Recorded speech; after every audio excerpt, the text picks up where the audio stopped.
ನಮಸ್ಕಾರ ರೈತ ಬಾಂಧವರೇ, ಇಂದಿನ ನಮ್ಮ ವಿಡಿಯೋದಲ್ಲಿ ಹಸು ಅಥವಾ ಎಮ್ಮೆಗಳಲ್ಲಿ ಕಂಡುಬರುವ ಮೊಲೆದ್ವಾರ ಮುಚ್ಚಿ ಹೋಗಿರುವ ಸಮಸ್ಯೆಗೆ ಸುಲಭವಾದ ಮತ್ತು ಪರಿಣಾಮಕಾರಿ ಮನೆಮದ್ದನ್ನು ಹೇಗೆ ತಯಾರಿಸುವುದು ಮತ್ತು ಅದನ್ನು ಹೇಗೆ ಬಳಸಬೇಕು ಎಂಬುದನ್ನು ತಿಳಿಯೋಣ. ಬೇಕಾಗುವ ಪದಾರ್ಥಗಳು.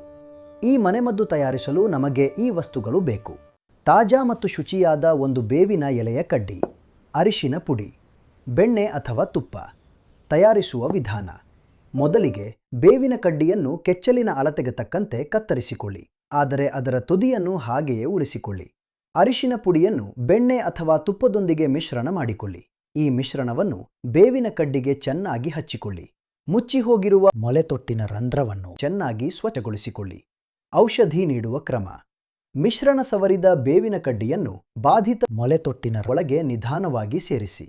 ಕಡ್ಡಿಯನ್ನು ಗಡಿಯಾರದ ಮುಳ್ಳಿನ ಚಲನೆಗೆ ವಿರುದ್ಧವಾಗಿ, ಅಂದರೆ ಅಪ್ರದಕ್ಷಿಣೆಯಾಗಿ ತಿರುಗಿಸುತ್ತಾ ಮೊಲೆತೊಟ್ಟಿನ ರಂಧ್ರದೊಳಗೆ ಸೇರಿಸಬೇಕು. ಪ್ರತಿ ಬಾರಿ ಹಾಲು ಕರೆದ ನಂತರವೂ ಈ ಚಿಕಿತ್ಸೆಯನ್ನು ಹೊಸದಾಗಿ ಮತ್ತೊಂದು ತಾಜಾ ಕಡ್ಡಿಯನ್ನು ಬಳಸಿಯೇ ಮಾಡಬೇಕು ಎಂಬುದನ್ನು ಮರೆಯಬೇಡಿ. ಈ ಮಾಹಿತಿ ನಿಮಗೆ ಉಪಯುಕ್ತವಾಗಿದ್ದರೆ ದಯವಿಟ್ಟು ನಮ್ಮ ಚಾನಲ್ ಅನ್ನು ಲೈಕ್ ಮಾಡಿ ಮತ್ತು ಹೆಚ್ಚಿನ ರೈತ ಬಾಂಧವರೊಂದಿಗೆ ಹಂಚಿಕೊಳ್ಳಿ. ಧನ್ಯವಾದಗಳು.